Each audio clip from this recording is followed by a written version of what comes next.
kelihatan ya.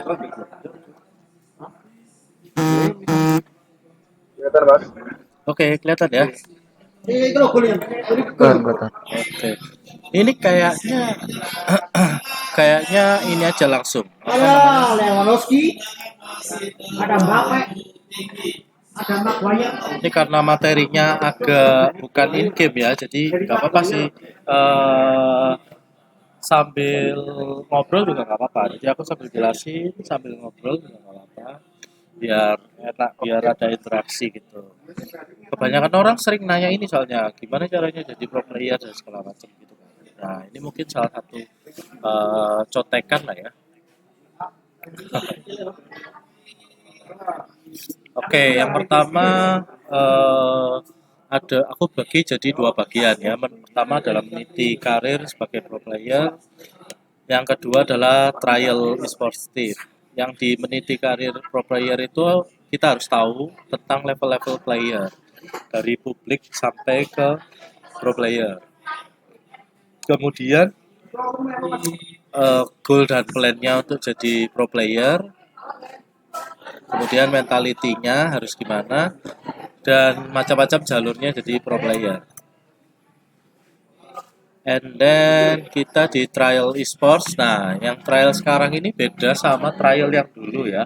Jadi trial yang sekarang ini agak sedikit rumit. Nanti aku kasih contohnya karena ada salah satu mantan Aura MDL tuh konsultasi sama aku untuk trial di EVOS gitu. Jadi dia trial sebagai pro player di EVOS dan agak kompleks ininya isinya. Jadi nanti di breakdown di sana. Oke, yang pertama kita harus tahu. Yang pertama level-level player kita tahu. Yang pertama adalah gamer casual atau gamer publik ya pertama. Kemudian gamer publik itu biasanya ketemu sama teman sepermainan ya dari misalnya sama-sama satu sekolah, satu komunitas ataupun satu kampus atau banyak macam lah satu teman sepermainan ataupun apapun lah itu bentuknya. Nah, pertamanya dari situ, dari komunitas itu bentuk tim. Nah, biasanya cuman berdasarkan karena sama-sama hobi ya. Nah, mungkin kalian juga gitu awalnya. Mungkin yang belum pernah punya komunitas dari public solo gitu, nah bisa mungkin mulai mencari komunitas. Biasanya di kalau emang teman-temannya ada bisa join dengan komunitasnya itu ya dari kampus ataupun teman nongkrong ataupun kampus ataupun apapun gitu bisa dari komunitas manapun soalnya bisa kalau dari pekerjaan gitu misalnya ya banyak juga yang aku sempat dulu tuh nge-trial dia itu ojol gitu terus sering main sama teman-temannya yang juga ojol gitu dan akhirnya bikin tim malah nah ada yang sampai kayak gitu. Nah, intinya adalah awal pertama itu adalah komunitas. Rata-rata rankednya itu biasanya mitik kan lah, mitik awal, legend gitu. Nah, biasanya dimulai dari situ yang niat ya. Nah, itu biasanya pokoknya gabung aja komunitas, terus ikut turnamen-turnamen yang online gitu, kadang janjian. Latihannya juga nggak pasti. Nah, biasanya kayak gitu. Kemudian kita masuk ke semi pro player. Nah, ini semi pro player ini kalau kalian lihat di sini ada Teset, Paul, terus Sin ya. Ini kalau nggak salah ini bukan Altamis ya ini atau ini Altamis atau siapa terus ini Val. Nah ini dulu adalah Star 8 sebelum mereka akhirnya ke MPL. Misa-misa ya, Sisin ini ke RRQ, ke Val, Gifam dan Gifal, Paul dan Teset ini ke Gifam. Nah ini semi pro player. Ini sudah mulai ada semi pro player itu ada dua. Jadi semi pro player itu yang pertama biasanya sudah ada allowance atau gaji, tapi ada yang nggak pakai GH. Jadi online juga bisa. Rata-rata sekarang yang dipakai itu online. Kemudian ada yang pakai gaming house. Ada yang pakai gaming house. Nah itu yang lebih istilahnya semi pro player yang lebih mendekati pro player. Nah tingkat gajinya itu macam-macam dari yang cuman kalau di Indonesia mungkin 500.000 bisa sampai rata-rata bisa sampai semi pro itu bisa sampai 3 juta maksimalnya. Nah itu berdasarkan dari achievement dan apa ya istilahnya level dari pemainnya tersebut. Nah intinya adalah semi pro player adalah yang belum benar-benar profesional. Jadi udah berangkat dari situ. Nah itu yang disebut semi pro player. Kalau di Indonesia itu tier 3 bilang. Nah kemudian adalah yang terakhir pro player. Pro player itu udah standarnya adalah standar minimum gaji dari UMR biasanya. Ini aku bilang dari pemain MDL ya, pemain MDL sampai MPL. Jadi pro player itu aku bilang mulai dari MDL karena dia udah digaji, ada coach, ada GH, terus ada manajer, udah proper, udah apa ya, udah ideal lah ya, untuk sebagai pro player karena dia kerjanya fokus di pro player. Nah ini udah 3 level dari ini kurang lebih udah tahu ya. Nah, ini kurang lebih ini yang tadi aku bilang. Oh ya, ini fasilitasnya. Jadi kalau casual gamer atau community ya rata-rata cuma online offline akomodasi. Jadi akomodasi itu berupa uang pendaftaran turnamen, terus kemudian tiket dan segala macam. Kalau misalnya ada offline ya penginapan atau apa gitu ya, makan siang dan segala macam. Biasanya ada tim manager, tapi tim manajernya adalah CEO-nya sendiri biasanya, bosnya sendiri ataupun yang support. Dan ada yang level udah hire manager. Kemudian semi pro player, nah ini sudah antara yang bisa sampai CEO dan ini ada yang sampai gaming host. Terus salary-nya bisa sampai ini 1 juta sampai di 2 juta. Bisa sampai 3 juta. Aku terakhir tahu ada yang sampai 3 juta ya. Semi pro player. Tapi dia mantan MDL karena dia mantan MDL kalau nggak salah 3 juta. Terus kemudian ada yang sampai gaming host segala macam itu di Pontianak kalau nggak salah ada HFX. Terus kalau di Palembang atau Riau ya Riau kalau nggak salah itu apa tuh eight apa gitu. Nah pokoknya di Bali itu yang tempat Griffin itu juga kalau nggak salah sudah ada gaming house-nya. Terus Lita yang aplikasi itu juga bikin e-sports team itu juga ada gaming house-nya. Itu sudah termasuk semi. Nah kemudian pro player ya ini ya standar minimum regional plus plus sudah pasti ini ditambahkan tim manager plus dan akomodasi. Nah, kemudian kita masuk ke goal dan plan-nya. Sebenarnya apa sih fungsinya level-level itu? Sebenarnya level-level itu adalah level di mana eh, dari tim dari orang publik mau ke MPL atau MDL langsung itu agak susah karena bukan susah secara skillnya tapi secara habitnya. Jadi habit itu kebiasaannya. Nah, di sini aku bisa bilang ya targetnya adalah biasanya komunitas itu targetnya adalah turnamen online dan turnamen kayak kota-kota gitu. Turnamen kampus, turnamen sekolah, kota dan segala macam regional tingkatnya. Jadi turnamen besarnya adalah turnamen tingkat provinsi yang rata-rata hadiahnya biasanya 5 jutaan. Apa total price-nya? Itu komunitas, kemudian di semi pro player itu aku bilang sudah mulai ngerambah nasional ya, rata-rata di nasional turnamen nasional itu dari tingkat udah nggak ikut yang turnamen tingkat online yang 1 jutaan, 1 2 jutaan itu udah nggak ikut yang semi pro itu. Biasanya targetnya mereka adalah turnamen yang 4 juta, 5 juta ke atas gitu, sampai turnamen nasional yang bisa belasan juta. Nah, gitu. Kenapa kok nggak ikut semi pro yang turnamen yang di kampus atau turnamen online yang 1 juta 2 juta? Karena mereka nggak sempet udah rata-rata bentrok dan turnamen yang provinsi dan nasional ini udah lumayan banyak sekaligus jadwalnya udah agak panjang gitu. Jadi sisanya dibuat untuk latihan, dibuat untuk script biasanya atau record. Nah, kemudian yang level terakhir adalah MPL atau MDL ya. Itu rata-rata kalau yang MPL emang udah nggak bisa karena dia dikontrak nggak boleh ikut turnamen luar selain yang nuntun izinkan. Itu MPL. Kalau yang MDL masih bisa. Dan kadang-kadang MDL masih turun ke turnamen nasional ya. Kapan hari itu turnamen apa tuh? Unipin apa-apa gitu. TGWB, Unipin gitu. Mereka masih ikut. di situ. Jadi masih bisa ya yang MDL karena nggak ada kontrak yang terikat dengan MPL. Nah, biasanya di fase-fase ini adalah fase-fase aku bilang di sini adalah fase triwulan. Biasanya kalian melakukan turnamen komunitas ini ya setiap minggu atau setiap bulan, kemudian ada latihan-latihan kecil gitu. Selama 3 bulan kalian akan masuk di tahapan semi pro player. Gitu. Jadi habitnya sudah terbiasa dengan turnamen online, nggak grogi, udah ngerti cara daftarnya dan segala macam, udah terbiasa gitu itu masuk semi pro player.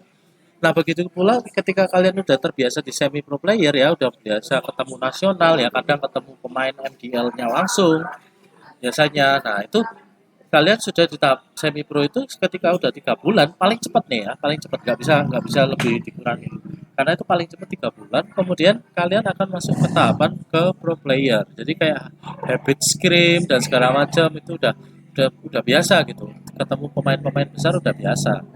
Jadi di sini aku bilang ini fasenya tribulanan. Paling cepat untuk mencapai pro player ya kurang lebih 9 bulan atau 1 tahun. Jadi misalnya kalian udah main dari awal, kemudian tertarik untuk jadi pro playernya dari awal komunitas ya langsung mulai dari komunitas. Kemudian banyak drama dan segala macam. Nanti kalau kalian niat akan ketemu sama pemain-pemain yang niat juga. Nah, di situ akan berkumpul lama-lama akan jatuh bangun lama-lama kalau kalian melakukan selama 3 bulan akan bergabung jadi semi pro player yang kurang lebih sevisi sama kalian. Nanti di situ juga sama banyak hambatannya. Ada yang tujuannya cuma juara kota doang, juara provinsi doang, setelah itu pensi, setelah itu star syndrome dan segala macam. Nah, kalau kalian memang tujuannya pro player sampai MPL ya benar-benar lanjut terus gitu. Sama teman-teman kalian yang emang niat. Nah, ini fase-fase ini wajib dilalui sebenarnya. Tapi ada pengecualian beberapa orang sih sebenarnya yang benar-benar berbakat. Tapi itu jarang banget. Dari semua pemain MPL yang aku lihat itu cuma satu paling. Cuma 1 atau 2 orang lah dari semua pemain MPL yang benar-benar dari Itu publik. mas, Si kenapa? Kabuki. Iya, Kabuki itu salah satu contohnya. Jadi Kabuki itu aku trial, aku tanyain dia punya tim nggak di tempat asalnya? Nggak punya. Komunitas nggak punya. Semi pro player enggak. Tak tanyain pro player. Jadi dulu Kabuki itu kan asal Medan. Aku tanyain di situ tuh ada 2 koneksiku orang Medan. Kan. Dulu Aura KL tuh Medan, terus ada Seni Budaya itu juga Medan. Aku tanya, kamu pernah tahu Kabuki ini nggak? Enggak. Padahal 2 orang ini adalah juaranya Medan. Gitu. Di Medan itu mereka yang nguasain. Gitu. Aku tanya Kabuki ini siapa enggak? Dan ternyata emang dia Kabuki ini benar-benar publik. Gitu. Nah itu aku bilang cuma 1-2 player aja yang kayak Kabuki. Mungkin ada lagi cuma aku nggak tahu. Yang aku tahu sendiri Kabuki. Soalnya Albert aja itu juga dari semi pro player Griffin. Gitu. Udah masuk Griffin. Jadi seakan-akan kayak publik Persik pun Seven Heaven itu semi pro. Seven Heaven pembantai tim MDL dulu. Jadi jarang yang kayak Kabuki gitu. Oke. Nah, kemudian masuk ke mental ya. Setelah tahu plannya, jadi kalian sudah tahu goal dan jalannya ya. Jalan yang harus dilalui nanti. Kemudian kalian harus tanamkan mental dan mindset ini. Ini aku rangkum dari ya puluhan tahun aku berkarir di dunia e-sports ya. Kurang lebih dunia e-sports itu aku simpulin jadi lima cara ya. Jadi e-sports itu atau pro player itu harus kau pandang sebagai karir, bukan game, bukan hobi lagi, tapi karir. Jadi kayak kita menempuh karir, misalnya karyawan ingin jadi direktur gitu. Nah, misalnya jadi bank dari staff biasa dari misalnya CS atau ya pokoknya dari teller lah ya, teller yang pertama sampai jadi kepala cabang. Gitu. Nah itu karir kan, jenjang karir. Nah sama e-sport pun juga gitu. Yang pertama itu adalah kalau e-sports itu basicnya harus e-sports itu pasti berasal dari dreams ya, impian ya. Kita kepingin berkarir di dunia e-sports. Jadi tenaga yang menggerakkan itu adalah passion. Nah, passion itu yang memulai semuanya. Jadi gini nih, apa sih yang dimaksud passion? Terus apa bedanya sama kerja biasa? Kalau kerja biasa, kita dibayar, kita kerja. Kalau nggak ada bayaran, kita nggak kerja. Tapi kalau di e-sports, kita itu dreams, passion kita yang kita melakukan sesuatu di e-sports itu berdasarkan passion gitu. Contohnya aku bikin seminar ini ya. Selain motivasiku untuk mencari uang, tapi aku juga harus punya passion di sini. Gitu. Aku harus punya passion untuk bikin, oh ini loh memberitahu bahwa menjadi pro player itu ada jalurnya. Gini loh, aku pengen kasih tahu loh. Karena banyak yang tanya ke aku, gimana caranya Pak jadi pro player? Banyak yang bingung. Itu sebagian dari passion gitu, harus ada. Gitu. Nah itu yang kenapa passion itu harus ada ininya, motivasi dari awalnya. Jadi setelah impian, tenaga penggeraknya adalah passion.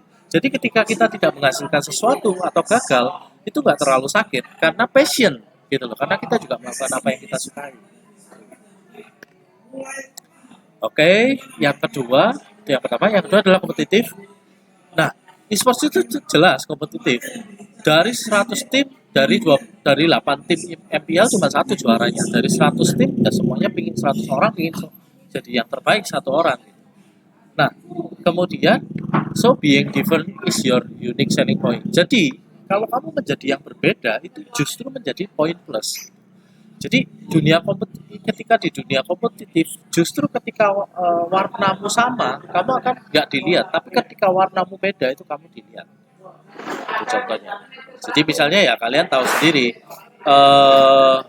ada warna biru, terus ada dot biru sama dot biru muda, dot biru tua sama dot biru biasa sama dot kuning. Dot itu maksudnya titik gitu. Pasti kalian lihatnya yang kuning. Nah itu justru menjadi nilai jual plus gitu. Itu menjadi nilai jual uniknya kalian di e-sports. Karena ya entertainment.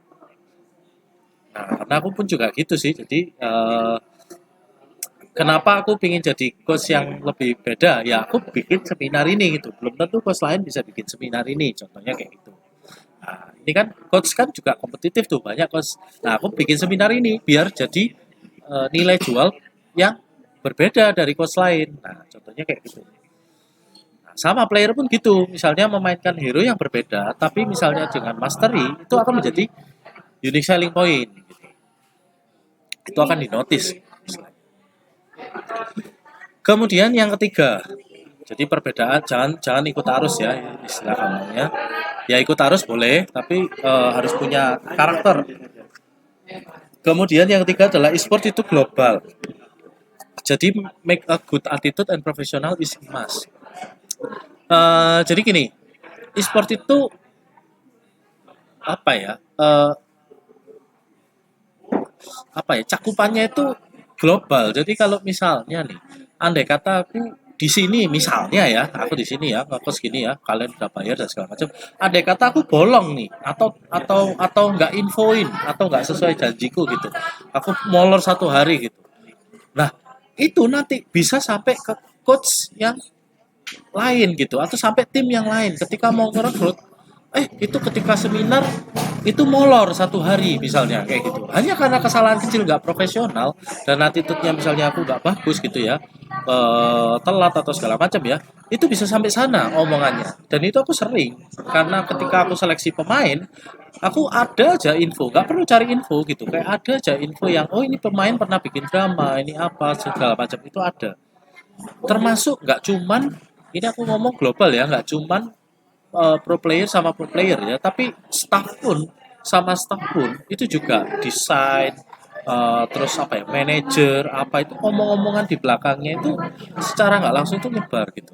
Nah itu profesional tuh harus dijaga sama attitude. Jadi harus hati-hati. Meskipun kalian mulainya dari trial gitu. Jadi di trial pun kalian harus profesional, nggak boleh telat dan segala macam. Dimulai dari awal itu. Jadi harus hati-hati ya. Terus kemudian yang keempat adalah ya e-sport itu juga dunia sosial. Jadi being humble with good personality is your power. Nah, ini mungkin aku pernah ya aku sharing sedikit. Jadi aku juga pernah kok star syndrome gitu. Contohnya aku juga pernah dulu beberapa tahun lalu waktu bisa ke luar negeri orang lain belum tentu bisa dari e-sport gitu. Wah.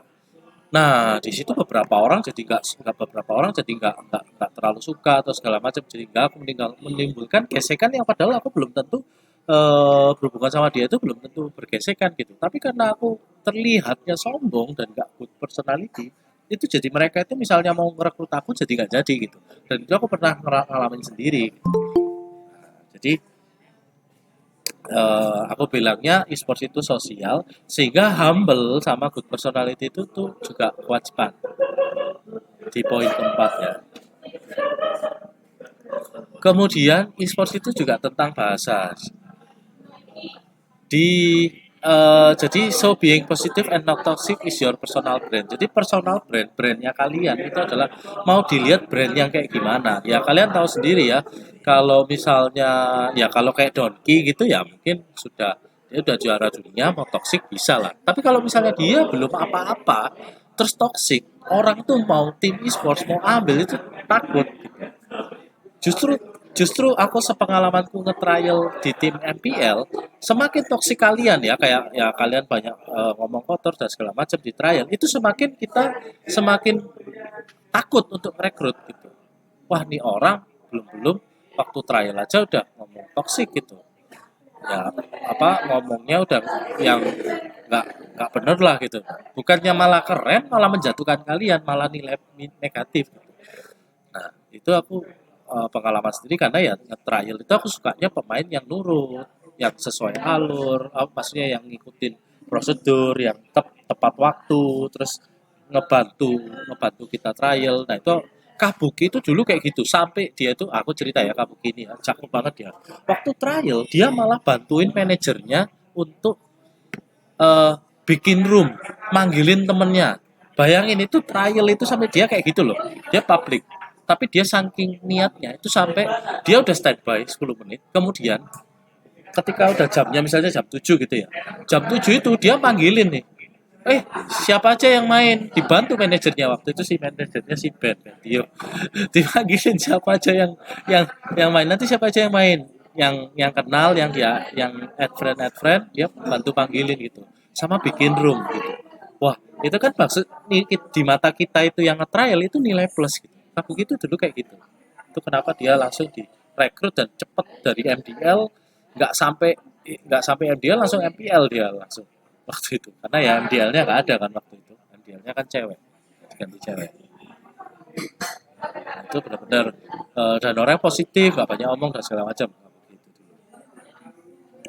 nah yang terakhir adalah e-sport itu championship ya kejuaraan jadi champion mentality is your asset jadi champion mentality itu apa mental juara itu kalau orang tanya itu apa sih orang tuh nggak paham mental juara itu apa sih sebenarnya kalian bisa tahu sendiri lah kalau misalnya kalian pernah lihat orang juara di film apapun ya yang juara ya seorang juara itu tahu maksudnya eh, apa ya mental juara itu nggak harus dia menjadi juara tapi mentalnya aja sudah juara contoh paling gampangnya ya ketika si game kemarin lah ya si game kemarin itu Indonesia kalah lah di silver di peringkat 2 ya itu terlepas dari banyaknya paus dan segala macam dan itu bukannya apa ya itu bukan suatu kecurangan lah itu mungkin suatu kelemahan dari rules book tapi tidak menyeletang dari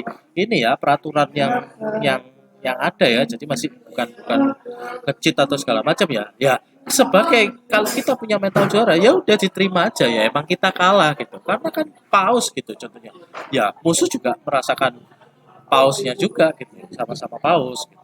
Istilahnya ya kita kalau misalnya tetap fokus lebih lebih fokus lagi selama jangka waktu yang lebih lama ya kita tetap bisa gitu untuk handle game. Jadi mental juara itu ya emang apa yang dibutuhkan untuk sebagai seorang juara ya itu yang dilakukan. Misalnya jujur, mau minta maaf kalau salah mengakui dan segala macam itu banyak lah. Tinggal googling, tinggal dilakuin. Yang susah itu ngelakuinnya biasanya. Menerima maksudnya kalau ada temanku yang lebih lebih jago ya udah kita berarti memanfaatkan dia untuk kita belajar dari dia nggak usah sungkan gitu nggak usah gengsi gitu nah, MPL juara itu cakupannya luas, cakupannya luas dan itu impactnya besar di dalam permainan juga. Oke, terakhir itu ya aku punya quote dari Perry Lou Williams itu jazz, musisi jazz. Jadi it's not what you play, is how do you play. Jadi maksudnya adalah itu bukan segala sesuatu apa yang kamu mainkan ya. Segala sesuatu itu bukan selalu menyeluruh tentang hasil apa atau apa yang kamu mainkan, tapi is how do you play. Bagaimana kamu memainkannya, bagaimana prosesnya, modelnya itu kayak gitu. Jadi ya kita ya nggak penting lah, maksudnya ya dapat emas itu it's okay, tapi kan apa lebih bagus gitu. Tapi dapat silver ya udah berarti apa yang perlu kita benahi lagi, apa yang bisa menjadi kita lebih baik itu yang lebih bagus lah. Karena ya kalahnya 3-1 juga gitu. Aku ngelihatnya bukan 3-2 ya. Kalau 3-2 kan masih ada chance di pertandingan terakhir ketika perang ini ya ada bisa dicurang-curangin lah. Tapi tetap aja paus ya paus gitu. Bisa aja sisi bukan sisi kecurangan gitu. Ya udah paus aja. Contohnya itu kayak gitu. Lebih baik kita benahi diri sendiri. Oke, ini tentang mental ya. Jadi ketika kalian udah terjun di pro player sedikit pun ya, mulai trial aja udah mulai pingin menuju ke pro player itu, kalian harus ingat poin-poin ini. Nah, kemudian ini hampir sama ya jalur-jalur pro player. Kalau zaman dulu itu masih ada yang kalian tahu dulu itu banyak yang nanya gimana sih punya rekanan kenalan ke pro player terus biar bisa jadi pro player. Zaman dulu masih bisa. Jadi kayak komunitas manggil temennya dan segala macam. Zaman sekarang nggak ada yang bisa kayak gitu. Karena semua MPL dan MBL sekarang melalui jalur trial. Dan trial itu benar-benar diuji sama yang lain. Jadi nggak ada yang kenalan-kenalan kayak gitu nggak bisa.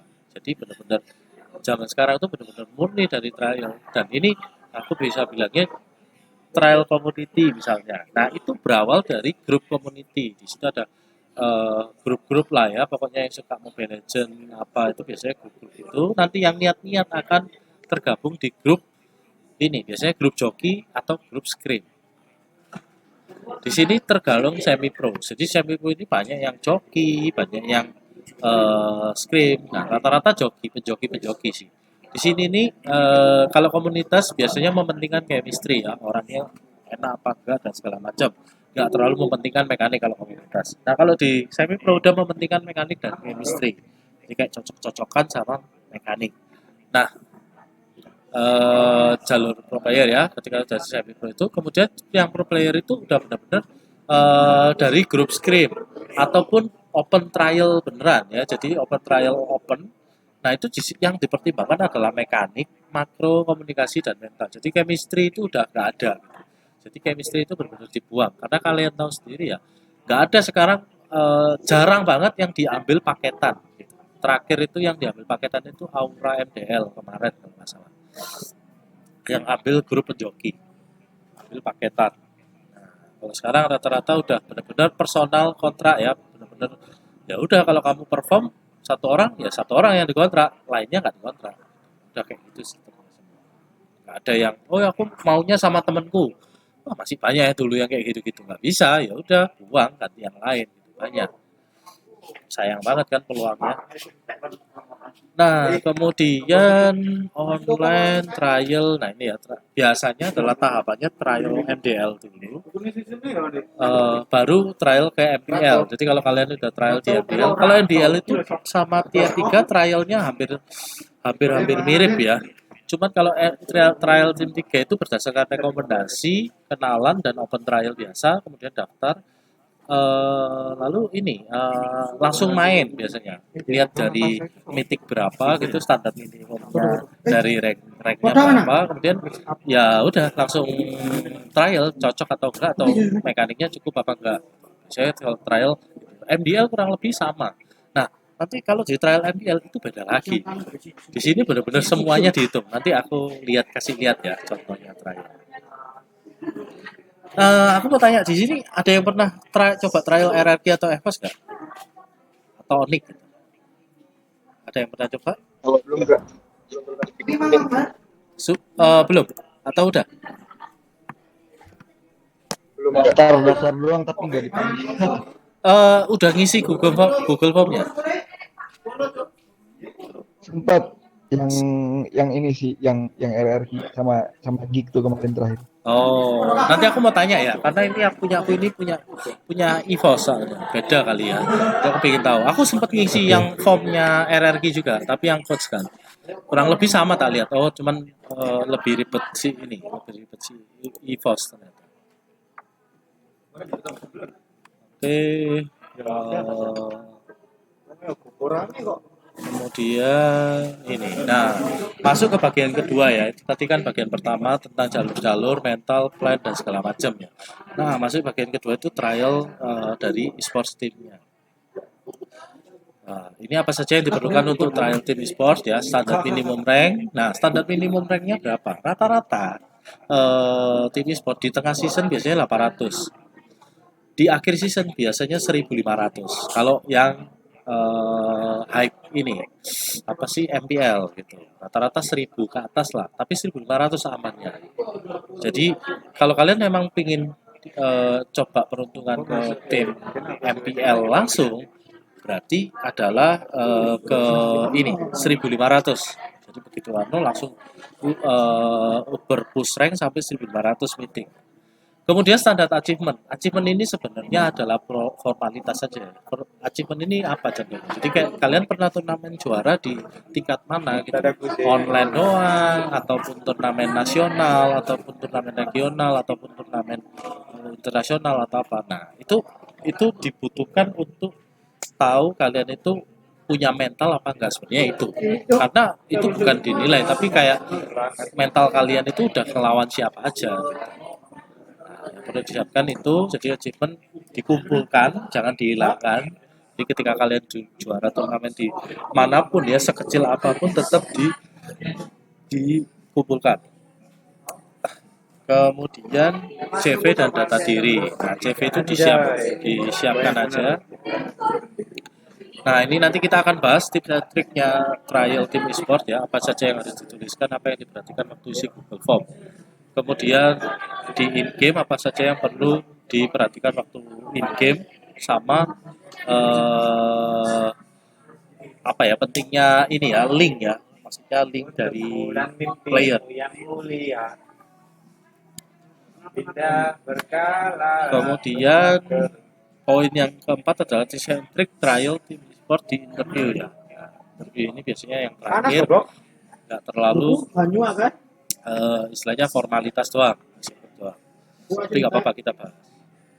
Oke, kita lanjut. Ini Google Form contohnya ya. Biasanya ini aku bikin sendiri ya. Waktu aku dulu di tim tier 3 aku bikin form untuk trial. Jadi aku masukin ke Makmoba, kemudian aku bikin trial. Di sini ada data diri kamu melamar sebagai apa, data diri, akun MLBB-nya. Nah, akun MLBB ini biasanya tentang rank saat ini, rank season lalu, top global atau enggak dan segala macam. Nah, sosial media ini adalah aku untuk ngecek orangnya ini gimana, toxic enggak dan segala macam, atau orangnya introvert atau enggak. Gitu. Kemudian di bagian yang kelima, ya ini ranked ini benar-benar dikulik kayak kamu top global apa, terus highest rankmu seberapa, kemudian season ini kamu rank berapa. Nah, itu benar-benar dihitung. Jadi kayak misalnya kayak gini nih. Contohnya highest rankmu adalah 4.000 misalnya. Tapi kamu season ini cuma 500. Biasanya aku tanya, kenapa kamu cuma 500 sedangkan highestmu 4.000?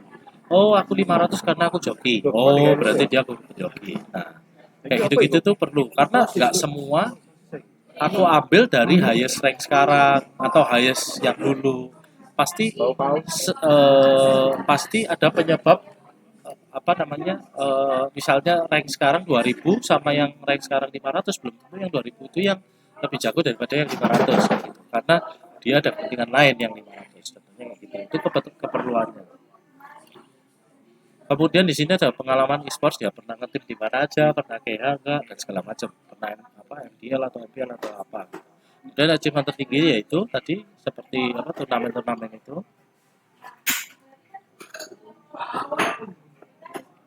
Kemudian yang kedelapan adalah pengalaman kerja.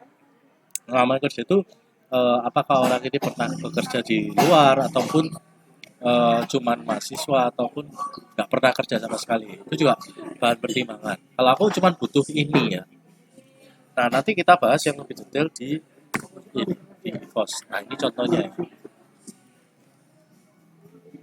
Aku kaget sebenarnya waktu ini ada mantan, ya ini mantan yang Aura MDL, dia pengen trial di pos. Kemudian dikasih lihat, aku minta contohnya gimana sih Google Form-nya EVOS. Ini contohnya nomor ID, di atas itu udah data-data diri, udah kita skip. Nah, terus ini berikan 5 hero, 5 win rate. Dengan match tertinggimu, ini berarti kan total semua. Data option 75%, 1200. Nah, terus diisi. Nah, sebenarnya poin ini tuh cuman pengen tahu, ini kamu akun Jokian atau enggak, atau kamu cuman misalnya link 11.000 match, tapi yang lainnya cukup. Gitu. Nggak akan keterima kalau kayak gitu. Nah, harus balance, minimal 5 hero. Misalnya assassin semua, oh ini orang pasti assassin. Oh misalnya fighter semua, oh ini orang pasti XP layer. Kayak gitu. Oh ini roamer semua, orang ini roamer. Lebih yakin orang yang kayak gitu daripada ganti-ganti role. Sebenarnya kayak gitu. Jadi ini poin-poinnya ya, aku bilang langsung on the spot ya. Maksudnya ini apa? Pertanyaan ini. Paham nggak maksudku? Kira-kira umam sama ini.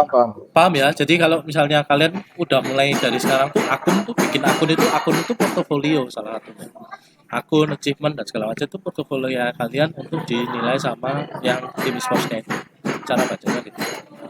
Kemudian ini, sebutkan role yang kamu kuasai dan hero yang menurut kamu siap untuk bersaing di kompetisi atau turnamen. Win rate tidak diperlukan. Nah, ini kan maksudnya pertanyaan ini adalah di momen atas adalah hero yang kamu sering mainin di tiap season. Nah, yang di kedua adalah hero yang meta saat ini misalnya. Aku bermain sebagai ini dan ini aku bisa main ini dan ini. Nah, dari jawaban ini eh si EVOS ini pengen tahu kamu tuh fleksibel nggak? Maksudnya kayak orangnya itu kaku nggak? Cuman bisa main ini nggak? Nah, cari jawabnya ini. Ya udah tulis aja. Aku bisa main ini. Oh, ini orang biasa turnamen. Nah, kalau orang biasa turnamen itu pasti jawabannya beda sama yang orang nggak pernah turnamen. Nah, itu beda. Nah, di sini kamu tulis yang ya udah kayak kamu biasa turnamen, saya kamu turnamen ini aku bisa ngisi ini dari temanku ada yang jungler, jadi aku pakai posisi roamer, jadi satunya jungler satunya roamer. Kalau roamer aku pakai ini tergantung kondisi. Jawab aja dengan PD gitu. Nah, kemudian pertanyaan ketiga adalah sebutkan secara urut pengalaman dan pencapaian kompetitif gaming yang kalian pernah dapatkan. No, kan ini kan nyambung kan dari yang poin ke sini. Ketika jawabanmu di sini tuh kamu pede dan kamu sering melakukan di turnamen, di sini akan terwujud. Apakah kamu benar-benar pernah mendapatkan turnamen itu? Gitu. Nah, ini bukti autentiknya. Jadi sebenarnya dari satu slide ini, anggap ini sis ya, yang nilai kamu ya, kan ini EVOS kan. Dia lihat nih 5 orang, oh nih orang itu karakternya gimana, dari saya fusion apa assassin semua, terus di sini role jungler, tapi dia juga bisa roam. Oh nih orang ngerti MOBA karena bisa roam dan bisa jungler. Nah kayak gitu contohnya. Oh ini pengalamannya, dia pernah juara ini. Nah ini orang lolos yang slide ini. Paham nggak Umam? Kalau aku jelasin gitu atau yang lain? Paham, Mas. Ya paham ya Abdullah, Azam, Brian ya. Kurang lebih kalau ngisi ini pertanyaan jebakan sebenarnya.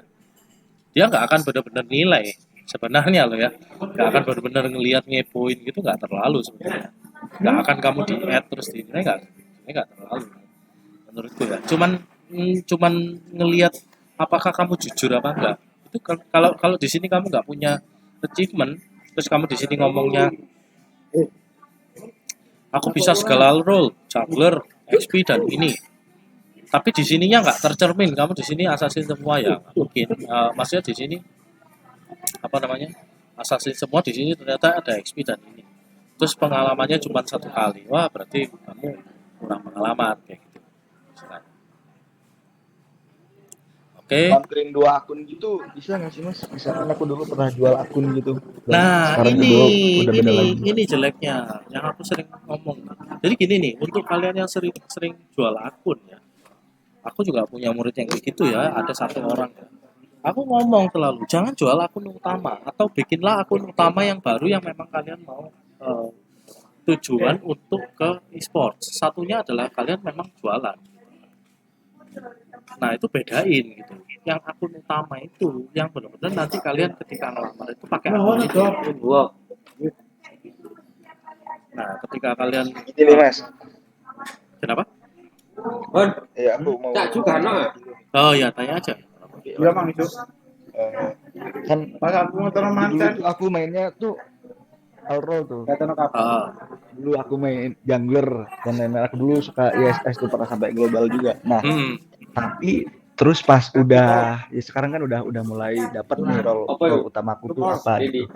Aku tuh lihat WR kan dulu aku favoritku tuh banyak tuh role-nya tuh macem-macem tuh yang 7 hero yang paling atas tuh. Nah, aku tuh jadi agak nggak seru gitu kan kalau orang mau main sama aku tuh mereka liatnya masa sih kamu romer gitu role-mu tuh ini hero-nya ini. Nah, aku tuh lama-lama kesel tuh mas digituin kan. Nah, akhirnya yang utama tak jual, aku tak bikin lagi. Nah, sekarang tuh portofolio akunku tuh benar-benar full romer gitu. Nah, jadi yang lama tuh saya jual. Sekarang sih aku udah bikin baru lagi gitu. Ini romer semua. Gak Nah, apa-apa, gitu romer tuh. semua aja. Minimal romer itu pasangannya adalah XP atau mid. Pasangannya, jelek-jelekannya. Jadi minimal kamu mastery romer tapi paham mid dan paham XP. Karena pasangannya di situ. Karena kan tentang makro semua itu. Kalau romer, mid dan XP itu makro. Nah, kalau yang jungler pasti ke gold lane. Gold lane pasti ke jungler. Itu udah hampir banyak kasus sih. Rata-rata identiknya ke situ.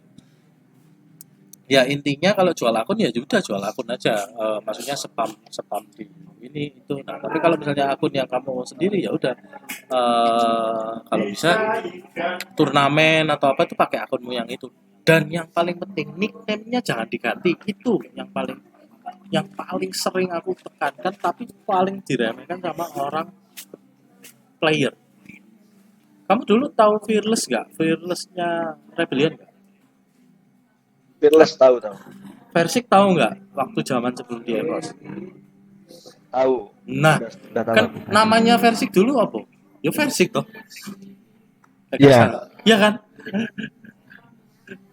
Terus Fearless zamannya apa? Ya sekitar itu pokoknya orang taunya Fearless, iya kan? Terus yang jago Selena yang masuk Rebellion itu siapa namanya? Di situ kan tahunnya namanya itu kan. Jangan ganti nama, nickname itu sangat pengaruh. Jadi aku sempet ya ini nih jadi mantan MDL gue yang aku ngomong seni budaya tahu kan seni budaya tahu nggak Aura MDL Tahu. nah itu nickname-nya apa nggak jelas kan nggak tahu di ranked nggak tahu gitu loh itu penyebabnya makanya aku ngomong ke dia jangan ganti nama itu sensitif itu personal brand cari nama yang sesuai sama kamu dan orang itu biar tahu kamu itu siapa dan hafal yang paling penting itu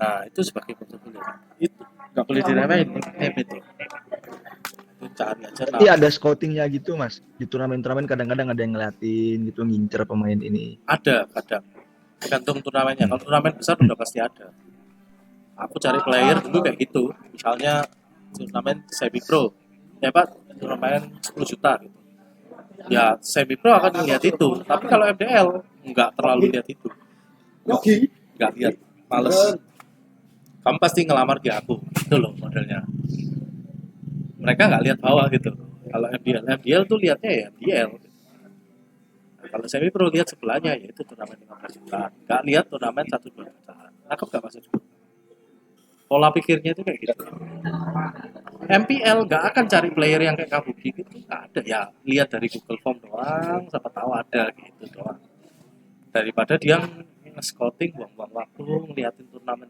nggak jelas gitu. Bagi mereka pasti nggak jelas kan turnamen 1-2 jutaan turnamen turnamen 5 jutaan gitu. Nggak akan nge-scouting orang MPL. Nah itu makanya aku ngomong nama itu sangat berpengaruh karena mulut ke mulut gitu. Itu mulut ke mulut juga.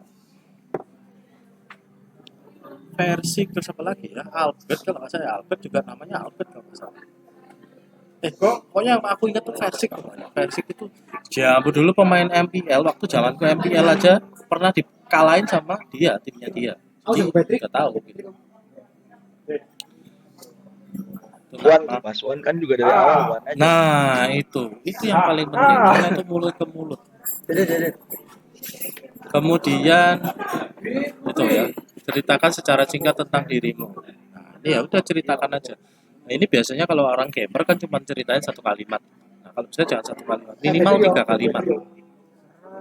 Karena apa ya? Karena 3 kalimat adalah kamu bisa menjual diri artinya. Kalau kamu cuma 1 kalimat, artinya kamu nggak niat. Artinya kamu cuma itu doang. Kecuali kamu spesial ya, di sininya 10.000, top globalnya 5 ya. Di sini 1 kalimat ya orang kamu tetap lolos trial di Google Form. Nah, kamu nggak maksudku. Kira-kiranya kayak gitu. Minimal ini 3 kalimat. Sama Rastatin realita. Halo, nama saya Eko. Nah, ini kan ada contohnya. Saya live streaming dan segala macam, bla bla bla. Nah, ini terserah lah. Tulisannya kalian yang penting 3 kalimat atau 4 sampai 5 kalimat. Nggak perlu bertele-tele. Kemudian yang kelima, sebutkan secara urut pengalaman dan pencapaian kompetitif yang kalian tampilkan. Nah, ini kan sama ini kayaknya. Sama sih. Ini nggak mau korang. Iya, sama. Kompetitif ini double. Kemudian kenapa kita harus merekrut kamu? Apa yang bisa kamu berikan ke dalam tim? Nah, ini pertanyaan jebakan sebenarnya. Ini contohnya ya. Saya pernah menjadi in-game leader di tim saya. Di dalam game saya mempunyai strategi yang tetap tepat dan sulit prediksi musuh. Atau bisa juga dari hero yang kalian bisa, lalu kalian memiliki kemampuan tertentu. Nah, apapun yang punya kelebihan. Nah, ini yang aku bilang sebagai unique selling point tadi ya. Menjadi unsur pembeda ya. Nah, ini disebutkan aja di sini. Contohnya, saya bermain roamer selama 3 tahun. Misalnya, saya mengetahui semua rotasi roamer. Kapan prioritas ke sini, ke gold, ke mid, dan ke XP misalnya. Saya tahu kapan waktunya harus kontes turtle ataupun setup turtle. Misalnya kayak gitu. Itu jawaban yang semakin detail, semakin menarik. Gitu, contohnya sebagai roamer. Kalau misalnya apa yang bisa kamu berikan ke dalam tim, nah, itu misalnya kamu intinya kan gunamu sebagai player untuk dideliverkan ke tim. Intinya itu. Kalau kamu sebagai roamer, andai kata misalnya kamu trial di EVOS, apa yang bisa kamu berikan kepada si Versik, kepada si Clover gitu. Jadi berpikirlah seakan-akan Clover, Versik dan teman dan Antimage gitu sebagai temanmu gitu. Berpikirlah kayak gitu. Kalau kamu berada di level yang sama, maksudnya kayak sudah berpikir seperti temannya mereka, berarti kamu sudah mengandaikan di posisinya mereka. Itu menjadi nilai plus. Gitu. Tapi kalau kamu di sini malu-malu, saya cuma mengisi yang kosong, saya bisa menjadi kekosongan. Wah, di sini udah nggak lolos sama ya orang follower. Nangkep nggak sih? Umam, kurang lebih. Nah, nangkep kan? Jadi di sini tulis saja PD, tapi jujur tentang karakter yang berhubungan sama kemampuanmu di game. Nah, ini buat semua ya, bebas ini nggak perlu ini Abdullah Azam, Ria, Elroxy, bebas ngobrol aja. Ketika isi ini trialnya EVOS ya, jadi agak susah trialnya EVOS, ribet banget ini. Apa namanya? Tapi kalau yang ribet gitu, kalau makin detail bukannya malah jadi makin enak ya kalau orang-orang yang memang maksudnya dia pola pikirnya tuh maksudnya punya pola kelebihan pola pikir dan lain-lain gitu kan malah jadi bisa nunjukin di situ gitu Mas. Sedangkan kalau memang kayak gitu tujuannya. Iya. Jadi formnya yang flat kan ya udah jadi kurang apa gitu Mas. Jadi kayak nanti yang kepilih itu pasti yang nggak terlalu bisa nunjuk. Itu kayak Geekfon tuh kemarin gitu tuh misinya.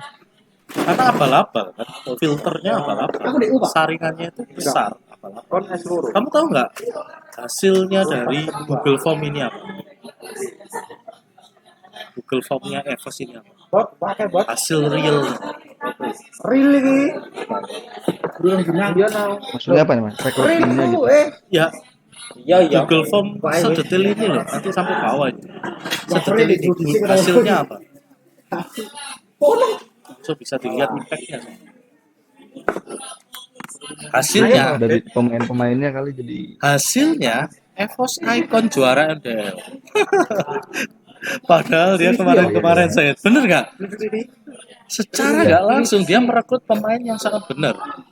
Tas dan segala macam itu sopo, belum tentu joki. Tas itu bukan pemain joki kayak tas itu. Tapi tiba-tiba ada, ya itu hasil dari trial yang sebegitu demikian detail. Makanya kan aku ambil aja langsung dari EVOS. Nah, makanya kalian harus hati-hati di sini minimal juga 5 kalimat kali ya, karena berbicara tentang game. Intinya nilai plus di yang bisa kamu berikan untuk tim. Nah, ini juga pertanyaan G. Pada pertandingan week 1 MPL 9 lawan Bigetron Alpha di game ketiga, menurutmu apa yang salah dan semestinya harus dilakukan saat itu? Hal ini termasuk bagaimana pengambilan keputusan pada draft, strategi, poin penting, dan segala macam. Nah, aslinya poin G ini bukan tentang kedetilan kamu menganalisa aslinya. Mungkin ya, atau bisa aja si Sis hafal nih di game ketiga ini. Dia hafal apa kesalahannya timnya dan dia salah itu hafal dia. Misalnya ya hafal. Tapi andai kata dia nggak hafal, intinya adalah kamu mau nonton nggak di game ini? Niat nggak kamu untuk isi trial ini? Seniat apa kamu trial di EVOS? Intinya tuh sebenarnya kalimatnya itu. Kan males orang disuruh nge-search YouTube week 1, game ketiga, lawan Bigetron apa nonton dari awal, ya kan? Ya elah. Tapi harus dilakuin. Ini kamu ngelakuin juga nggak, Umam? yang gitu-gitu yang di RRQ kemarin tak gituin mas. Ngelakuin juga? Lihat Juga ya? Yang EVOS kan aku udah sempet nih. Oke. Ya, yang penting dilihat, terus dijawab sedetail, ya sedetail-detailnya ya, tunjukkan kualitasmu di sini. Ini waktu aku ngisi formnya RRQ, tak bahas A sampai Z, manajemennya, apa semua tak bahas semua. Waktu aku ngelamar ke RRQ, tak bahas semua. Dari draft segala macam, di picture sampai yang detail-detail, detik-detiknya, menit-menitnya tak bahas semua. Waktu untuk momen yang bisa dilihat kayak gini ya. Karena ini saatnya show power di sini. Oke. Jadi itu intinya harus niat, harus benar-benar dilihat benar-benar ini apa sama mereka itu ingin lihat sepengalamanmu itu seberapa tahu kamu tentang dunia kompetitif di MPL gitu. Sudut pandang perspektifnya gitu. Kemudian di poin H adalah dari pengamatanmu apakah inti permasalahan yang dihadapi oleh EVOS dan bagaimana kamu akan menghadapinya dan menyelesaikannya biar masuk ke dalam EVOS. Nah ini diajak kamu sebagai keluarganya EVOS. Jadi kayak kamu kalau misalnya udah di EVOS, kamu tuh bisa impact apa di EVOS. Orang tim EVOS ini tidak ingin kamu masuk dan cuma jadi pekerja doang di situ makan gaji kita doang. Jadi dia kamu dikasih kamu sebagai ini kamu mau bisa mau mengubah apa di EVOS supaya juara. Contohnya kayak gitu. Misalnya saya akan mengajak ketika saya udah join ke tim MPL EVOS, saya akan mengajak semua player anti mage termasuk rank dan ini akan membatasi jam streaming. Contohnya kayak gitu. Saya akan mengajak mereka untuk lebih menganalisa melihat mengajak ranked lebih banyak di luar screen dan kemudian ketika kalah kita akan berusaha membahas gamenya yang kalah ketika di ranked sendiri di luar yang coach kasih. Contohnya kayak gitu. Jadi kayak wah itu kayak sesuatu yang ini orang niat banget gitu. Ya paham kan Umam kira-kiranya? Yang lainnya paham nggak? Ini ada siapa aja? Familion, Roxy, Brian ya. Ya, lama banget ya. Jadi jawablah seakan-akan kamu sudah bagian dari dalamnya tim EVOS. Jangan saya akan menuruti yang coach lakukan, yang katakan nice itu mah udah 1.000 orang nurut kan gitu. Ya, siapa yang nggak nurut kalau udah masuk EVOS kan gitu. Tapi EVOS nggak butuh itu. EVOS butuh orang yang ketika kamu masuk kamu bisa memberikan dampak di dia, memberikan dampak positif. Itu intinya. Kemudian poin yang ke I, karena ini udah bebas kan. Kamu melihat permasalahan, ada masalah nggak? Kayaknya kan jam streaming kalau kalau yang EVOS, ya kan? Kenapa nggak bisa juara? Ya, jam streaming, terus kamarnya terlalu luas, satu-satu sendirian, jadi terlalu ego. Bebas Kalau dah. aku sih lihatnya EVOS ini sih mas, kayaknya orang-orangnya masih kayak agak kaku gitu sih, maksudnya kayak nggak suka, yang suka bahas game yang serius tuh kayaknya anti Mac doang tuh, yang lainnya kayaknya diajak ngomong agak males tuh, kayak Rek kan pendiam banget tuh. Rek itu nggak suka dilihat di luar gitu. Iya, dia nggak suka di komen dan Dia nggak suka dilihat di luar karena kamu lihatnya kan di streaming tuh. Tapi kalau di dalamnya dia pasti dia yang paling ngomong, powernya paling gede. Itu kenapa Rek selalu main dan nggak ada yang bisa kapten ganti. juga ya. Dan nggak ada yang bisa gantiin Rek gitu. Berarti dia di dalam gamenya ketika waktu di screen dan segala macam Rek itu ngomong, nggak apa namanya dia yang bahas secara global dan segala macam. Kalau anti Mac kan keluarnya dia kan pinginnya menjual di streaming gitu. Ya, aku nggak bisa ngomong itu kan untuk cari duit gitu lah, esensimu cari duit dengan cara kamu menjual apa yang kamu bisa. Tapi kalau di dalamnya itu kan beda gitu. Ya aku nggak menjelekkan anti Mac, tapi realitanya kaptennya EVOS itu Rek dan Rek nggak tergantikan gitu loh, kan aneh gitu loh, kenapa nggak diganti-ganti sih Rek, pernah diganti tapi kok jadi cacat EVOS tambah. Nah, berarti kan berbeda shot caller utama dan segala macam decision itu dari Rek. Nah, contohnya itu inti permasalahan dari EVOS adalah shot caller gitu misalnya. Ya udah, kita gimana caranya kita latihan shot caller. Pokoknya kita fokus di shot caller. Ya bebas sih di sini bisa membahas tentang apapun. Ketika kamu bagian dalam EVOS, kamu bisa memberikan positif impact apapun gitu, yang kira-kira bisa ditahu. Kalau menurutku sih jam streaming itu streaming itu terlalu ini, kalau mau streamingnya berlima di ruangan yang sama, jadi itu chemistry-nya terbentuk secara nggak langsung, main bareng dan segala macam itu lebih satu sama lain masih bisa. Gaji Nimo lumayan mas. Iya, ya mungkin Nimo setelah bubar ini mungkin ini sih bakalan strong lagi ya mas, mungkin ya. Soalnya itu yang paling utama sih dari DR yang sering ngeluhin itu dulu. Pas zamannya Just Only ini sering banget dulu ngomong ya mas, terus dia ngomong, aduh streaming terus, ingin ingin apa istilahnya bukan juara tapi duit gitu, beda jalur. Diri sendiri gitu ya. Nah itu diri sendiri, kalau streaming itu kan buat duit sendiri, beda tujuan. Kemudian poin yang I, kira-kira apa yang menjadi harapan kamu apabila kamu jadi bagian dari EVOS ya? Ini harapan yang kamu ingin juara apa? Ya, juara M4 paling gampang. Jangan nulis juara MPL, juara M4 paling bagus.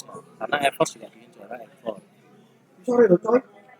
Dengan cara juara MPL season 10. Udah pasti itu jawaban yang paling benar udah gitu. Saya ingin meraih juara M4 dengan cara meraih juara season 10. Dengan siapapun roster EVOS yang di depan. Jadi kayak jawabanmu pede, kamu layak di EVOS. Ini jawaban 3 kalimat aja udah benar. Kemudian apa rencana kamu ke depan apabila kamu diterima sebagai bagian dari EVOS? Nah, ini bebas, kamu akan misalnya kamu akan mengenal karakter teman-temanmu, kemudian kamu nambah job porsi latihanmu, kamu minta restu ke orang tua dan segala macam lah. Ini bebas apapun. Intinya kalau rencanamu semakin detail dan mudah mudah dilaksanakan, itu lebih bagus kalimatnya, bisa banyak macam.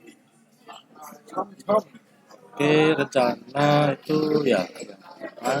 Terus kamu bisa menuangkan harapanmu ini, misalnya kamu diterima, saya akan mewujudkan harapan untuk ke M4 dengan cara bla bla bla bla bla bla bla, gitu ya bisa. Itu kamu tulis kayak itu, kamu benar-benar kelihatan niat di ethos. Ya, tapi itu ya mungkin bisa basa-basi sih di sini. Cuman ya nggak apa-apa, tulis aja dulu. Yang kamu pikirkan itu berarti kan kamu ada keinginan. Ketika kamu nanti jadi bagiannya dari mereka kan kayak aku pernah menulis ini gitu, kenapa nggak aku lakuin?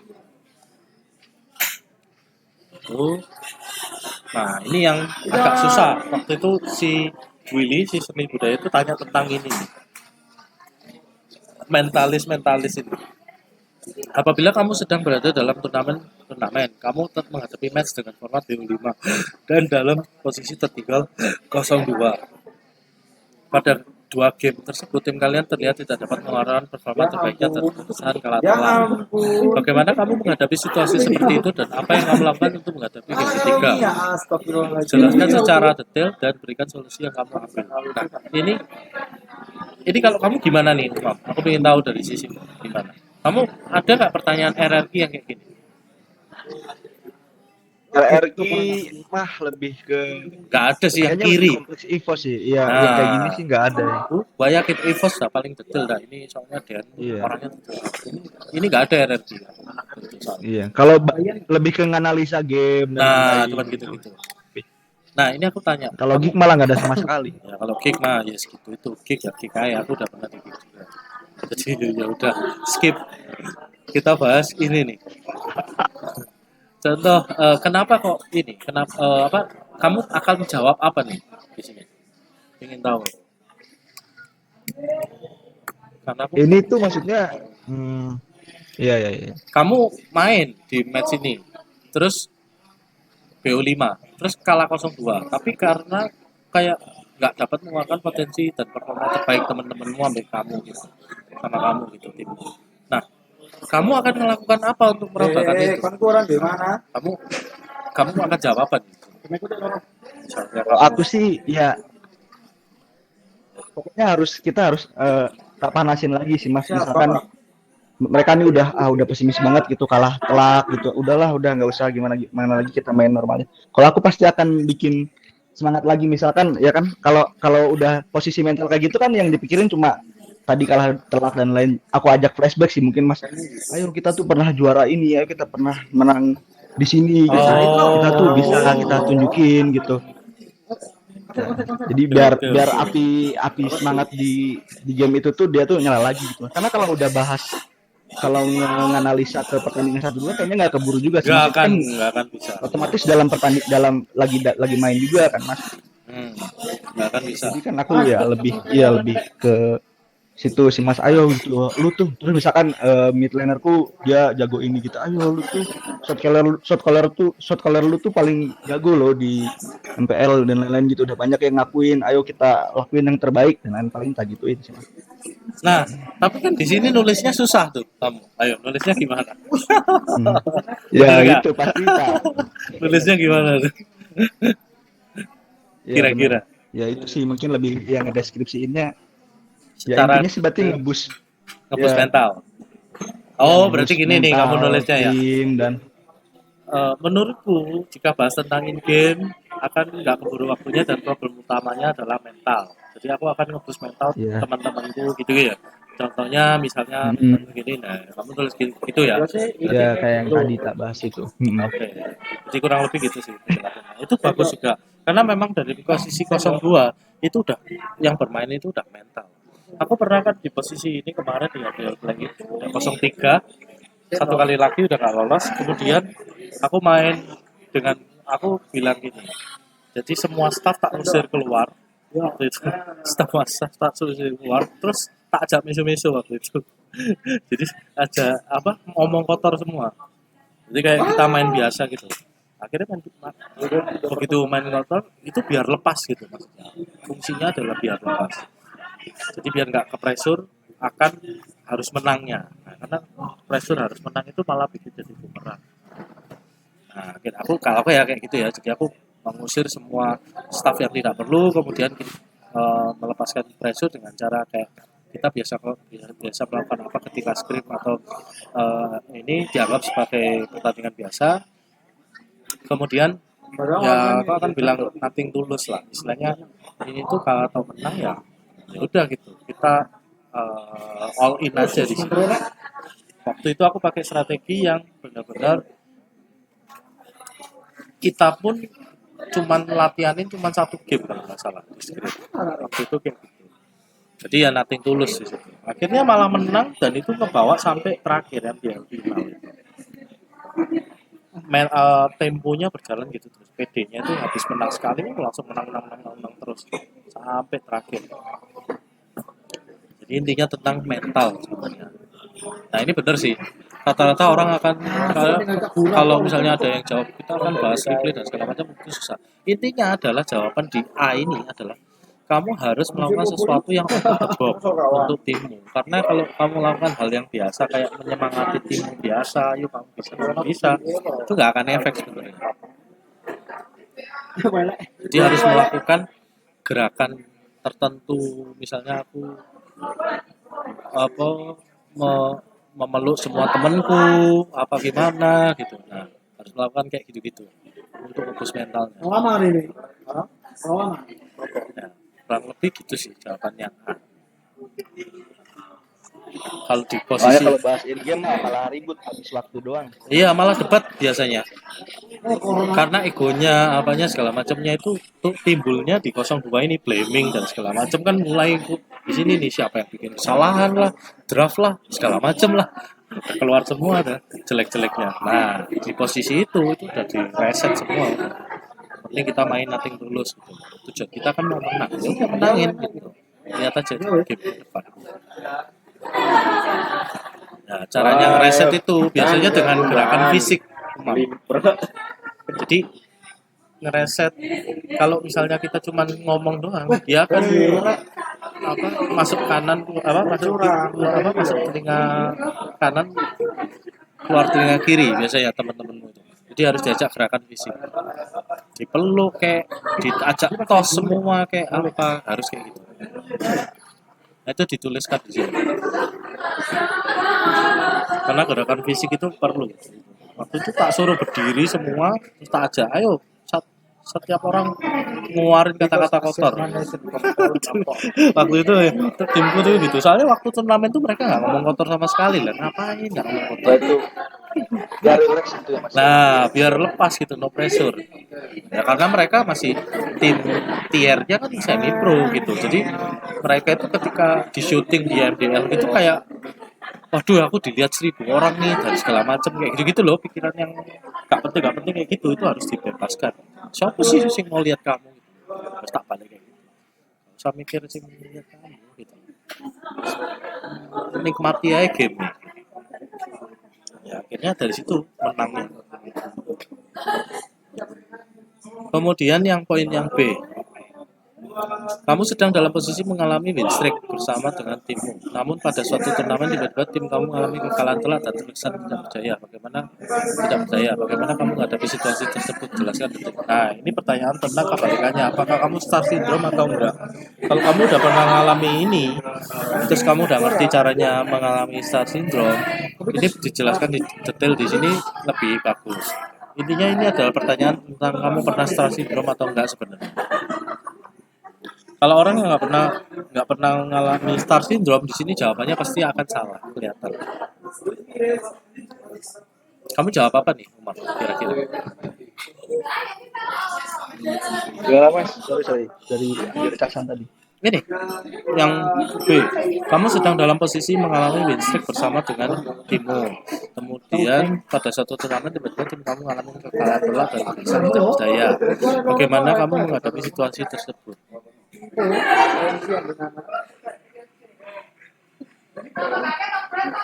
Kalau kamu jawabnya apa nih?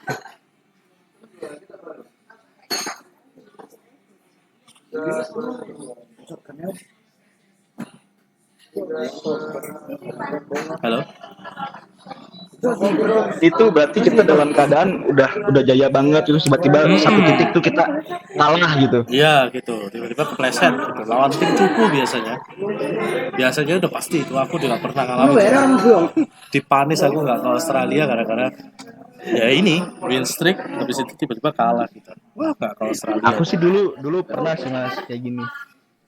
WS misalkan ini rank ya, WS sampai berapa puluh gitu, kayak wah udahlah ini kita sampai ngomongnya tuh sudah sampai tinggi terus pas sekali kalah tuh langsung diem semua gitu, kayak bening dan lain-lain, dan kayak anjir gimana sih kalau bisa kalah di WS gini gitu. Nah kalau aku sih di situ sih langsung cepat, maksudnya otakku langsung tak puterin ke belakang gitu. Kalau misalkan ya nggak boleh ngerasa di atas gitu.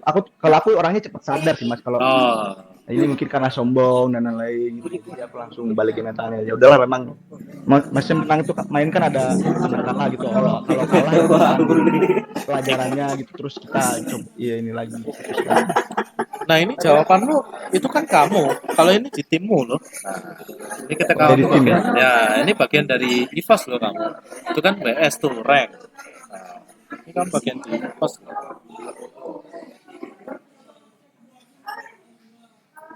Kira-kira apa?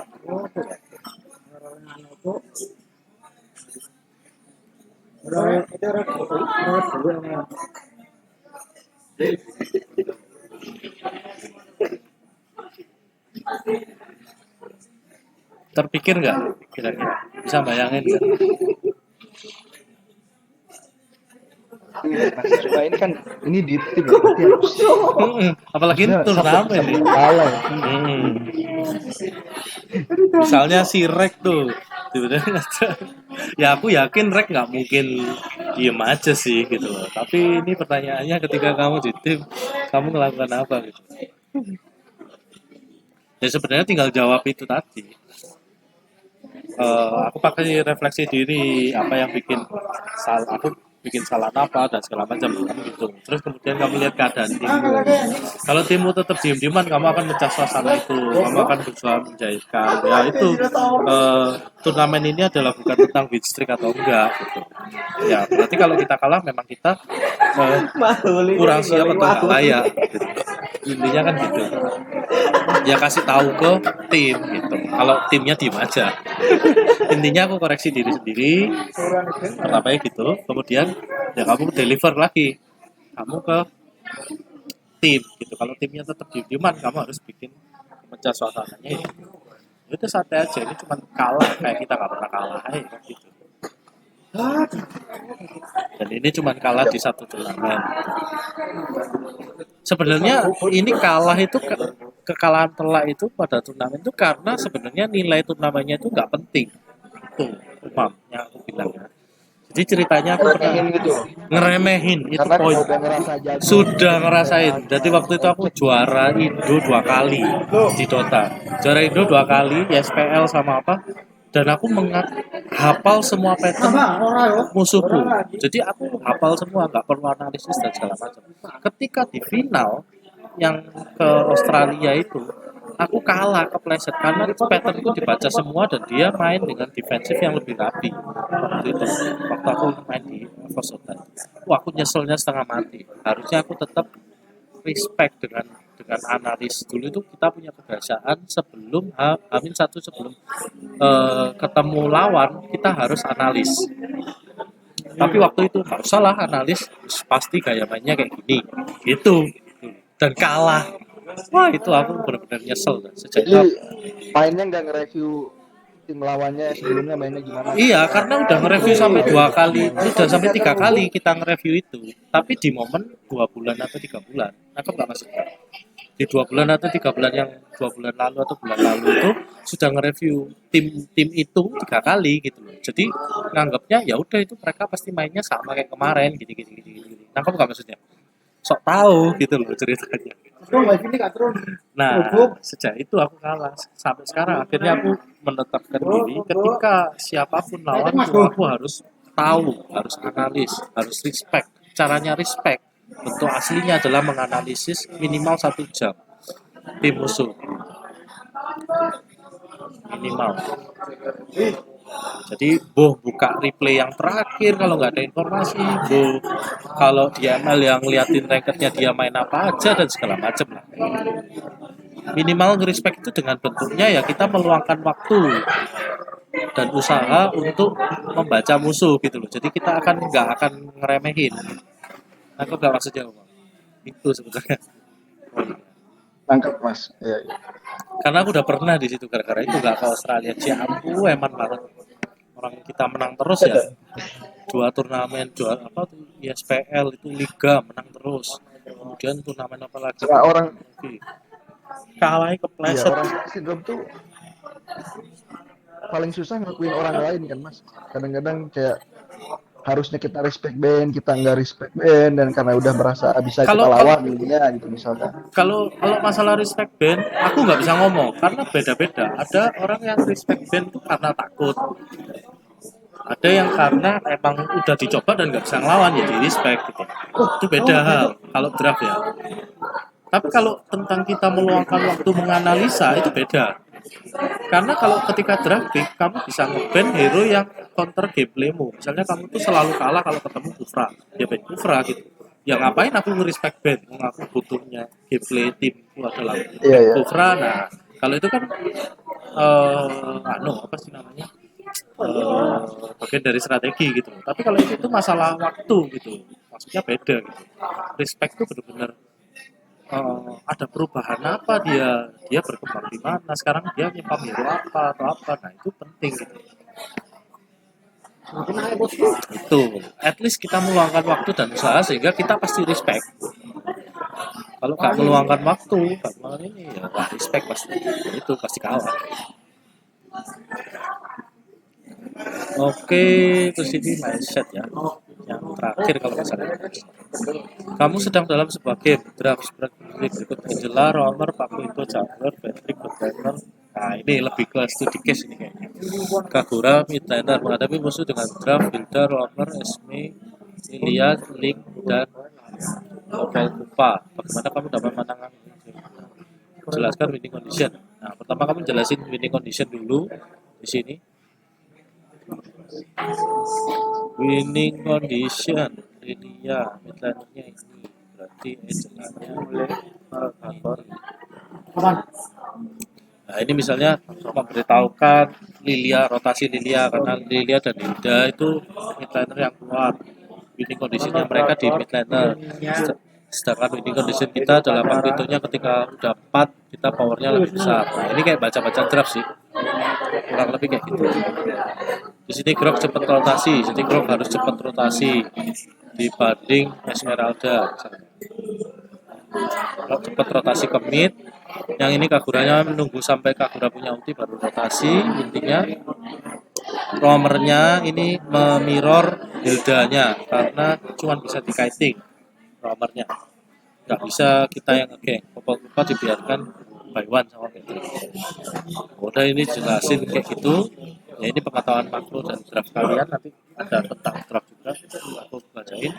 Aku di kelas keberapa ya? 5 atau 6 gitu, tentang draft.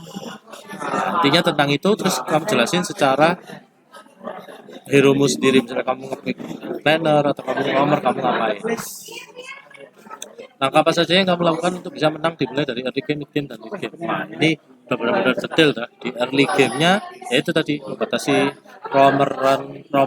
roaming dari Lilia dan Hilda karena Hildanya kan kuat.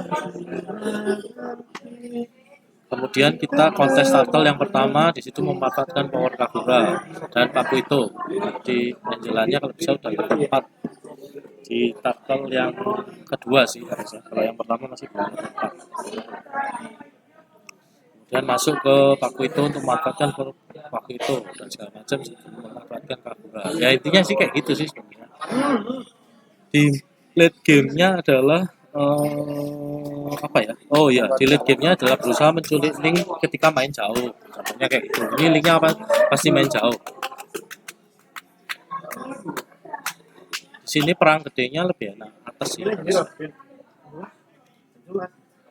Di mid game dan late gamenya powernya lebih besar di kita.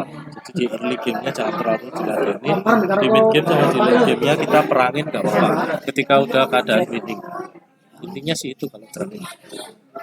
Nah ini jelaskan dengan role utama kamu, yaitu kemudian dijelaskan tentang role-mu sendiri sebagai jungler, sebagai ini. Kurang lebih paham nggak kira-kira ini, Mak? Paham ya, kalau ini jelasin gini gampang. Yo nggak gampang-gampang juga, cuman dijelaskan semakin detail semakin bagus. Ini pemahaman sama mindset kamu seberapa ngerti tentang gamenya. Oh masih ada lagi ternyata. Gue bilang kamu menghadapi traveling Uranus ini, bagaimana kamu menghadapi? Nah ini disuruh mencari ini apa? Power sama weakness-nya. Istilahnya kamu tahu kekuatannya mereka dan kelemahannya mereka. Jadi nyari poin celahnya di mana. Maka apa saja yang kamu lakukan untuk bisa makan di sini. Kemudian item ini banyak item regen. Di sini harus flanking untuk bisa ke dua ini. Nah, misalnya kayak gitu. Kalau aku pakai assassin, aku akan langsung ke belakang, fokus ke belakang. Bonusnya hanya perlu diganti. Nah ini hero-hero kamu kasih komposisinya berdasarkan job desk-nya nanti. Cari aja counter-counternya semua. Ini link misalnya cow XP, terus pakai assassin, ntar mid game-nya nyulik link, nah kayak gitu. Terus di sini paling pakai EV yang enak.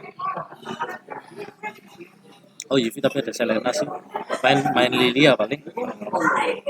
Lilia tapi ini jaraknya kalah, jadi main Cecilio. Nah, contohnya kayak gitu. Bebas sih ini mau hero-heronya. Mau apa yang penting kamu bisa menceritakan winning conditionnya ketika dengan posisi hero. Kemudian apabila seluruh anggota tim kamu termasuk coach dan semua player tidak menyukaimu. Nah ini yang susah. Kemarin nanya ini. Sikap dan perilakumu bagaimana kamu menghadapi situasi tersebut? Ayo, Umam gimana kamu menjawabnya? Silakan secara Berarti ini aku dalam kondisi orang yang dibenci gitu. Orang yang nggak disuka sih, bukan dibenci sih. Nggak suka berarti bukan berarti dibenci juga. Bisa kan rek nggak suka anti mag ya. Terus gue anti mag. Bukan. Apabila seluruh anggota tim kamu termasuk coach dan semua player ternyata tidak menyukaimu, nggak suka kamu, karena sikap dan perilakumu, bagaimana kamu menghadapi situasi tersebut? Kamu loh. Ya, kalau aku sih, iya. Aku misalkan shoot itu nggak suka deh, terus kemudian aku sadar nih ke orang-orang menjauhin itu. Pertama aku refleksi diri ya mas. Nah itu yang paling benar. Yang ya refleksi. Terus yang kedua aku juga langsung mendekat ke timku itu gitu. Bukan minta maaf tapi Apa yang kenapa harus sih kalian diubah? ngejauhin aku gitu? Iya, kenapa kalian ngejauhin aku gitu? Aku tuh kesalahannya apa, nggak apa-apa kita ngomong terang-terangan aja, aku nggak akan marah dan lain-lain gitu kan. Apa deh? Nah, itu ntar tulisin aja ya, itu. oke, minta maaf ya. Tulisin aja kayak gitu. Mereka pasti bilang. Itu kalau yang kemarin itu dia ngomong si Willy itu lucunya jawabannya.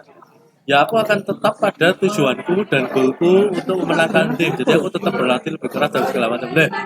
Bukan gitu, berarti kamu nggak ngerasa salah. Wong ini semua orang di timmu termasuk coach. Berarti kan kamu memang ada yang salah di kamu gitu. Nggak bisa bodo amat lah. Berarti kamu ada yang salah lah. Kecuali ada beberapa orang doang yang nggak suka sama kamu, itu baru beda. Kamu bisa jawab kayak gitu kan, tetap pada tujuan, goal dan berlatih keras dan segala macam, ya kan. Tapi kalau semua orang ya berarti ada yang salah emang di sikap dan perilaku gitu. Harusnya emang jawaban yang paling benar adalah refleksi diri, itu udah paling benar. Kemudian tindak tanduk detail perilakunya adalah kamu tanya langsung gitu. Paling enak sebenarnya ke manajer sama coach, baru ke player, karena mereka pihak penengahnya. Setelah itu baru mendekatkan ke player-player lain. Itu pokoknya jawaban yang paling benar kayak gitu. Intinya kalimatnya ntar dibikin sendiri. Oke, itu doang. seru banget ya bahas tentang trial ini. Banyak banget yang ternyata bisa sampai sedetail ini, dan mungkin di tahun depan, di tahun ini ya, itu bisa lebih detail lagi nih pertanyaan. Dan kemungkinan semua tim e-sport akan sama detailnya kayak gini. Setauku yang Kayak paling gini semua sih Mas. Setauku yang paling detail saat ini EVOS, tapi ntar lama kelamaan semuanya akan kayak gitu. Aku bingung sih, Geekfam bisa nggak detail sama sekali. Berarti dia murni lihat. Yang mental tuh nggak ada Mas. Tapi mindsetnya ada nih. Gini kalau bahas draft dan lain-lain ada tuh dia tuh. Maksudnya yang lebih ke fokusnya tuh ke in game power gitu, bukan kayak kepemimpinan dan lain-lainnya tuh nggak coba diliatin. Padahal gitu. persoalan Gitu. Padahal persoalan utama Geekfam itu, kamu jangan masuk Geekfam, lupa. Aku menyaranin jangan masuk Geekfam. Takut karirmu rusak. Mending kamu masuk tim NDL. Mending dari NDL kalau kamu trial. Oke. Karena apa? Karena aku udah tahu sendiri, dan mereka kontraknya nggak bener gitu, nggak suka. Jadi pemain bagus aku sarankan masuk lewat MDL daripada ke MPL tapi masuk ke Geekfam. Karena ya kalau aku sih sebenarnya kemarin misi cuma pengen ngukur bisa sejauh apa sih, ya. Karena aku udah nggak bisa jadi player juga, udah kerjaan udah. Oh gitu, I see. Iya. Kalau sebelumnya sih masih. Iya. Sekarang aku udah. Loh, terus ya memang kenapa ikut ini nih? Kenapa kok tiba-tiba pingin ikut ini nih? Ikut karena memang aku masih passion main game, dan maksudnya untuk sekarang aku lagi ngejar, maksudnya di game tuh pengen punya banyak supreme lah Mas. Jadi aku pengen mantengin juga, dan di kantorku juga tetap ada tim e-sportnya dan lagi ada turnamen juga gitu. Sekarang lagi lolos gitu, aku lolos dari beberapa, entar lagi final lah gitu. Ya sih, berarti masih berpassion, dan ya kalau tiba-tiba jadi pro player ya udahlah, kalau peluangnya bagus kan gitu. Kalau enggak ya udah di kerjaan aja gitu ya. Ya bagus lah kalau sekarang juga. Ya kalau udah nyaman ya jangan sih, pro player itu benar-benar gambling. Sumpah gambling banget. Sekedar inilah penikmat sama ini ya tahu nikmatin aku enjoy banget gitu, semua nonton semua tuh MPL M4, dan memang seru juga e-sport scam-nya tuh kan. Oke. Wah ya bagus lah ya kamu jalan juga. Soalnya beberapa orang yang kalau udah terjerumus di game gitu, wah repot banget, keluarnya susah banget. Nah, ya kalau Geekfam gitu ya. Mungkin kalau aku jadi Geekfam nih, malah nulisnya kayak gitu. Kalau kamu sebagai anggota Geekfam, apa yang kamu ingin adakan supaya Geekfam bisa lolos playoff? Nah, gitu pasti pertanyaannya. Itu yang dibutuhkan soalnya. Player-player gitu. Iya kan? Betul-betul player-player pendobrak. Masalah utamanya di mental soalnya, bukan di itu. Aku pernah kurang leadership kayaknya sih Mas di kita. Bukan masalah player lagi soalnya, udah masalah manajemen. Akar ya. Iya, udah susah. Kayak kulturnya itu udah salah. Mau lawan MPL yang lain itu susah. Benar-benar dirubah banget dari akar perusahaannya. Pas record ini di-cut Mas, bahaya. Apa? Pas record ini di-cut, bahaya. Apa-apa. Juga enggak ini kan bebas sekarang. Iya. Ini orang sih itu. Iya, unek emang gitu ya. Iya, karena aku juga punya bukti loh yang bisa bikin mereka itu apa sih namanya, kenapa kok ini, kalau harus perbaiki semuanya gitu, perbaiki struktur, terus kultur perusahaan dan segala macam itu, karena emang akarnya di situ kalau mau ngomong jujur ya. Nah, kalau mereka nggak mau ngadepin itu ya nggak akan bisa lolos playoff. Ngomong terang-terangannya kayak gitu. Iya sih. Soalnya Aura dulu waktu bermasalah kan kayak sampai lulus track itu, kalau playernya ditanya itu justru manajemennya tuh sangat baik hati gitu. Berarti memang masalahnya tuh waktu itu memang di player gitu. Makanya cepat bangkitnya kan. Iya. Karena manajemennya support gitu. Manajemennya itu bosnya bagus, maksudnya kayak oke lah. Aku kalau di Aura dulu, walaupun aku nggak diperpanjang kontrak waktu itu, juga aku tetap respect sama bosnya. kayak dia pasti tanggung jawab sama aku, kayak maksudnya nyari kerjaan dan segala macam karena ini jadi dia itu maksudnya etikat baiknya ada gitu, beda banget sama kita. Itu yang menurutku harus berubah. Itu karena mulut ke mulutnya udah jelek Contoh.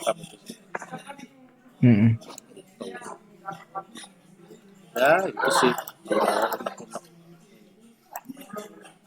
Iya mas. Nah dari EVOS ya, kalau RRQ mungkin dia lebih ke, kalau untuk masalah detail dan segala macam mungkin lebih bagus EVOS dan Onyx sih. Kalau RRQ emang terkenal ini cari bakat yang paling jago kemudian diambil itu RRQ dari Iya dulu. dia nyarinya bener-bener. Kemarin pertanyaannya tuh mekanik semua sih mas, hampir isinya tuh lebih ke Mekanik semua ya. Oh RRQ iya mekanik. rata-rata Mekanik tapi ada semua. idenya juga nih ya. Dia tuh yang cuma misalkan bagian mindset, mental tuh ada cuma tapi satu poin gitu kayak, dan itu tuh maksudnya mereka rangkum gitu. I see. Tapi yang bagian Mekanik. skillmu dan lain-lain tuh banyak banget tuh yang nanya apa tentang skill-skill dan lain-lain gitu, nunjukin WR dan lain harus terus kayak misalkan statistik harus di atas sekian, itu mereka tuh fokusnya lebih ke Oh fokusnya itu kayak banget. gitu. Jadi nyarinya tuh ya nyarinya yang paling jago dulu, baru nanti kalau udah jago Baru kemudian dilihat kayak ibaratnya tuh mindset dan gitu segala gitu. macam. Oh alah kayak gitu. Iya. Berarti RRQ itu belum punya sistem yang kayak aku. Karena aku pernah dapat kabuki sih ceritanya. Jadi ketika aku dapat kabuki itu mindset itu terbuka. Kabuki itu mindset win rate global dan segala macam itu kan nggak banyak loh sebenarnya. Achievement dan segala macam ini nggak ada gitu. Itu namanya Bu.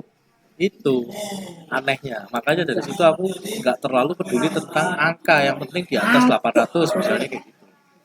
Tapi aku ngelihat faktor-faktor lainnya, gimana caranya nulis Ya dan kan segala kita macam rencana aku ngono kan. tuh ceritanya. Ini kalau Karena mereka mungkin nggak tahu ya, misalnya itu banyak grup joki, ya tahu cuman nggak terlalu gitu loh cara ya, banyak grup joki sehingga ID-nya nggak bisa terlalu bagus gitu.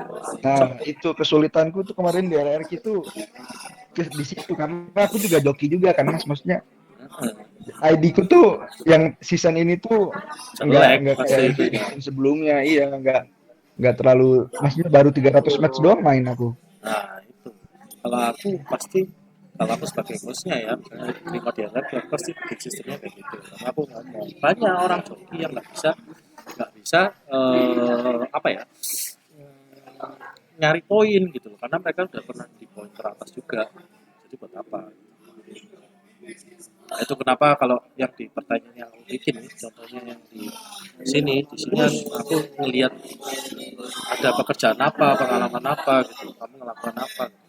Cuma ada jawaban joki dan segala macam ya, berarti wajar poinnya nggak tinggi.